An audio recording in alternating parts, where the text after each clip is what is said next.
আসসালামু আলাইকুম রহমতুল্লাহি ওয়া বারাকাতুহু। প্রিয় শিক্ষার্থীরা, আজকে আমরা রোমানদের সংখ্যা পদ্ধতি সম্পর্কে জানব এবং মায়াদের সংখ্যা পদ্ধতি সম্পর্কে জানবো। আরও জানবো হচ্ছে ভারতীয়রা কিভাবে আধুনিক সংখ্যা পদ্ধতির ক্ষেত্রে সবচেয়ে বড় ভূমিকা পালন করে। চলো, রোমানদের সংখ্যা পদ্ধতির ক্ষেত্রে সাধারণত শূন্যের কোনো ব্যবহার নেই। এই শব্দটা আমরা প্রথমে এমসিকিউর জন্য খুব ভালো করে মনে রাখবো। শূন্যের কোনো ব্যবহার নেই। শূন্যের কোনো ব্যবহার নেই। শূন্যের কোনো ব্যবহার নেই।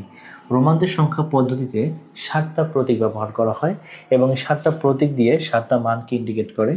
যেমন আই দিয়ে হচ্ছে আমাদের 1, তারপরে তোমার ভি দিয়ে হচ্ছে 5, এক্স দিয়ে হচ্ছে 10, তারপরে এল দিয়ে হচ্ছে 50, সি দিয়ে হচ্ছে 100, ডি দিয়ে হচ্ছে 500, তারপরে এম দিয়ে হচ্ছে 1000। এই কয়েকটা মান আমাদের এখানে রোমানদের সংখ্যা পদ্ধতির ক্ষেত্রে ব্যবহার করা হয়ে থাকে। এখন রোমানদের সংখ্যা পদ্ধতিটা এক ধরনের পজিশনাল এবং নন পজিশনাল সংখ্যার একটা মধ্যবর্তী অবস্থা বলা যেতে পারে। পজিশনাল কিভাবে এটা হয় একটা পরে আমরা দেখব। পজিশনাল ও নন পজিশনাল সংখ্যার মধ্যবর্তী অবস্থা। পুরোপুরিভাবে আমরা এটাকে পজিশনালও বলতে পারি না, আবার নন পজিশনাল বলতে পারি না। ধরো আমরা লিখতে চাচ্ছি 4 লেখার জন্য আমরা সাধারণত রোমান পদ্ধতিতে এভাবে ব্যবহার করি। এখন খেয়াল করো, আমি যদি লিখতে চাই 6, তাহলে এটাকে আবার এইভাবে লিখতে হয়। তার মানে এই প্রথম অনের অবস্থানটা আগে এবং পরের উপর ভিত্তি করে দুইটা সংখ্যাকে কিন্তু এখানে প্রকাশ করা হয়েছে। আবার ধরো আমি লিখতে চাচ্ছি 15, বা ধরো লিখতে চাচ্ছি হচ্ছে কত 16, তাহলে আমার এখানে মান কত হইতো? ধরো 10 অর্থাৎ এক্স, তারপর নিতে হতো 5, তারপর হচ্ছে এই যে হচ্ছে 16। ধরো আমি লিখতে চাচ্ছি 14, তাহলে আমার মানটা কি হতো? এক্স আই ভি, এটা হচ্ছে আমার কিন্তু 14। এখন খেয়াল করে দেখো, এই যে যে দুইটার মধ্যে অবস্থানের পার্থক্য, এর উপর ভিত্তি করে কিন্তু সংখ্যাটা ভিন্ন হয়ে গেল। তো এই জন্য এটাকে পজিশনাল এবং নন পজিশনাল, অর্থাৎ যেই সংখ্যা পদ্ধতিতে সংখ্যা ব্যবহৃত প্রতীকগুলোর অবস্থানের উপর ভিত্তি করে মানকে নির্দেশ করা হয়, সেইটাকে আমরা এখানে বলতে পারি। কিন্তু আমরা যেভাবে ডেসিমেল সংখ্যা পদ্ধতিতে স্থানগুলোর মান ব্যবহার করে একটা প্রকৃত মানকে ব্যবহার করতে পারি, সেটা আবার রোমান সংখ্যা পদ্ধতিতে কী করা হয় না, উল্লেখ করা হয় না। তো এর জন্য এটাকে পুরোপুরিভাবে পজিশনাল সংখ্যা পদ্ধতি বলা যায় না। ধরো এবার আমরা লিখতে চাচ্ছি 1666, 1666 লিখতে গেলে আমাকে প্রথমেই এম এর মানটা নিতে হবে। ধরো এম 1000, এই মানটা নিলাম। এরপরে খেয়াল করো, তুমি নিবা কত? ডি অর্থাৎ এই 1500, তারপর নিবা সি 1600, তারপর নিবা এল 1650, তারপর নিবা এক্স 1660, তারপর নিবা ভি 1600 কত হবে? 65, তারপর নিবা এই যে আই। খেয়াল করো 1666। এখন এই মানটাই যদি তোমার এরকম হইতো যে 1000, আমি ধরো অন্য আর একটা মান নিলাম 1066 না, তো আমি ধরো এখানে 64 নিলাম। খেয়াল করো আমাকে কি করতে হবে? এম নিতে হবে ঠিক আগের মতোই, ডি নিতে হবে, সি নিতে হবে, এল নিতে হবে, এক্স নিতে হবে, এরপর লিখতে হবে কত? আইভি। এখন এই দুইটা সংখ্যার জাস্ট এইখানে পরিবর্তনের জন্য কি হচ্ছে, একটা 1666 একটা 1664 মানটাকে প্রকাশ করা যাচ্ছে। তো এই হলো আমাদের রোমান সংখ্যা পদ্ধতি। খেয়াল রাখতে হবে, রোমান সংখ্যা পদ্ধতিতে আমাদের 1 প্রকাশ করার জন্য একটু ভালোভাবে এটা যদি মাথায় না রাখো তাহলে ভুল করবার। 2-র জন্য হচ্ছে 2টা দাগ, 3-র জন্য 3টা, 4-এর জন্য হচ্ছে আইভি, 5-এর জন্য তো হচ্ছে তোমরা জানো ভি ডিরেক্টলি, 6-এর জন্য ভি আই, 7-এর জন্য ভি ডাবল, তারপরে 8-এর জন্য ভি ট্রিপল আই, 9-এর জন্য হচ্ছে আই, এই যে এইরকম। এখন খেয়াল করো 10-এর জন্য আমি যদি লিখতে চাই 10-এর জন্য, তাহলে হবে এক্স, কিন্তু 11-এর জন্য লিখলে আবার এক্স আই। তার মানে এই দুটো সংখ্যার মধ্যে 9 আর 11-এর মধ্যে একটা ঝামেলা মানে হয়ে যায়, 4 আর 6-এর মধ্যে একটা ঝামেলা হয়ে যায়। অর্থাৎ তুমি যখন বড় সংখ্যা লিখতে যাবে তখন এই বিষয়গুলো খেয়াল রেখে তোমাকে লিখতে হবে। এই জন্য রোমান সংখ্যা পদ্ধতিকে আমরা পজিশনাল এবং নন পজিশনাল উভয়ের মধ্যবর্তী একটা অবস্থা বলি। পুরোপুরিভাবে নন পজিশনাল বলি না, পজিশনালও বলি না। এরপরে আসো যে মায়াদের সংখ্যা পদ্ধতি। আশা করি তোমরা এটা ক্লিয়ার হয়েছে। আমরা এবার মায়াদের সংখ্যা পদ্ধতি সম্পর্কে যদি জানি, ওরা সাধারণত 5 ভিত্তিক এবং হচ্ছে, তো আমরা আগে একটু লিখে নিই মায়াদের সংখ্যা পদ্ধতি।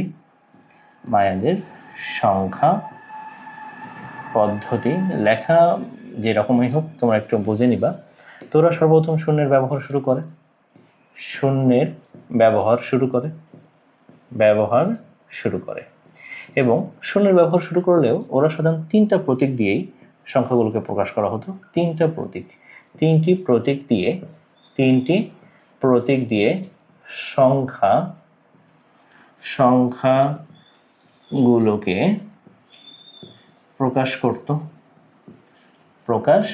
করত এবং সেই তিনটা প্রতীক কি খেয়াল করো। এই যে এটা হচ্ছে আমাদের 0, এই পয়েন্ট হচ্ছে, এটা হচ্ছে 1, আর এইভাবে একটা দাগ দেওয়া হলে আয়তকারের মতো এটা হচ্ছে আমাদের 5। এই তিনটা প্রতীক দ্বারা ব্যবহার করত এবং তারা সংখ্যা লেখার ক্ষেত্রে 5 ভিত্তিক ও 20 ভিত্তিক সংখ্যা লিখত। এখন খেয়াল করো, আমরা যদি শূন্য লিখতে চাই তাহলে তো শূন্য, তুমি খেয়াল করলে এই দেশের শূন্য, এটা হচ্ছে কত 1, তাহলে 0 1, এইটা হচ্ছে কত 2, 3 বার নিলে এটা হচ্ছে আমাদের 3, 4 বার নিলে এটা হচ্ছে আমাদের 4, ধরো 5 বার, তাহলে এটা হচ্ছে আমরা কি করব, জাস্ট একটা দাগ দিব, এটাই হচ্ছে 5, ধরো এর উপরে একটা দাগ দিলাম, এটা হচ্ছে 6, এরপরে দুইটা ফোঁটা, এটা হচ্ছে 7, খেয়াল করছো। এরপরে ধরো 8 লিখতে চাচ্ছ তুমি, তাহলে 8 লেখার ক্ষেত্রে কি করবা, 1 2 3, এটা হচ্ছে 8, ধরো 9 লিখতে চাচ্ছ 1 2 3 4 9, 10 লিখতে চাচ্ছ এই 10, 11 লিখতে চাচ্ছ এই 11, 12 লিখতে চাচ্ছ এই 12, এই 13 লিখতে চাচ্ছ 1 2 3, এই হচ্ছে 13। খেয়াল করছো সংখ্যাগুলো 10 11 12 13, এই হচ্ছে মায়েদের সংখ্যা পদ্ধতি। তো আমরা এবার একটু জানবো ভারতীয়রা সংখ্যা পদ্ধতি লেখার ক্ষেত্রে কি অবদান রেখেছে। ভারতীয়রা সংখ্যা পদ্ধতির ক্ষেত্রে সবচেয়ে যেটা তাদের চমকপ্রদ ব্যবহার, সেটা হচ্ছে ভারতীয়দের সংখ্যা পদ্ধতির ক্ষেত্রে শূন্যের ব্যবহার শুরু করা হয়। ভারতীয় সংখ্যা পদ্ধতি বর্তমানে যত আধুনিক পদ্ধতিতেই যত সংখ্যায় আমরা লিখি না কেন, সবই ভারতীয় সংখ্যা পদ্ধতির উপর ভিত্তি করেই তৈরি করা হয়। ভারতীয়দের গণনার ক্ষেত্রে অবদান অনস্বীকার্য। ভারতীয়রা গণনার ক্ষেত্রে সবচেয়ে বড় ভূমিকা পালন করে এবং এক্ষেত্রে আরবদেরও ভূমিকা অস্বীকার করার মতো কোনো স্থান নেই। তাহলে এখানে শূন্য ব্যবহার শুরু হয়। ভারতীয়রা সর্বপ্রথম কি ব্যবহার করে, শূন্য ব্যবহার শুরু করে। তো শূন্য ব্যবহার শুরু করে এবং তাদের ব্যবহৃত পদ্ধতি হচ্ছে 10 ভিত্তিক সংখ্যা পদ্ধতি।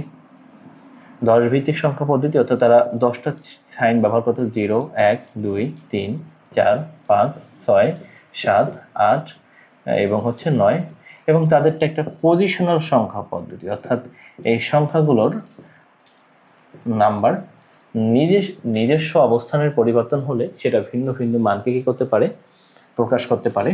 এবং ভারতীয়রা এবং আরবীয়রা একই সাথে অবদান রাখায় ভারত আরব নিউমেরালস বলা হয় এই সংখ্যা পদ্ধতিগুলোকে। এবং আরবরা সাধারণত 0 শব্দটাকে ব্যবহার করত সিফর শব্দটি দিয়ে, এবং ইতালীয়রা এই শব্দটাকে বললে করতে হচ্ছে যে,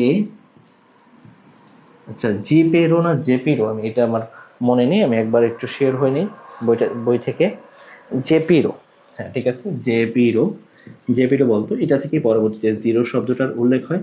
অর্থাৎ বর্তমানে আমরা আধুনিক পদ্ধতিতে যত সংখ্যা দেখি সব কিন্তু এই পদ্ধতির উপর ভিত্তি করেই তৈরি হয়। তো আমরা পরবর্তীতে জানবো রোমান কি বলা হয় পজিশনাল সংখ্যা পদ্ধতি এবং নন পজিশনাল সংখ্যা পদ্ধতি সম্পর্কে। আজকে এই পর্যন্তই, সবাই সুস্থ কামনা করে শেষ করছি। আসসালামু আলাইকুম ওয়া রাহমাতুল্লাহি ওয়া বারাকাতুহু।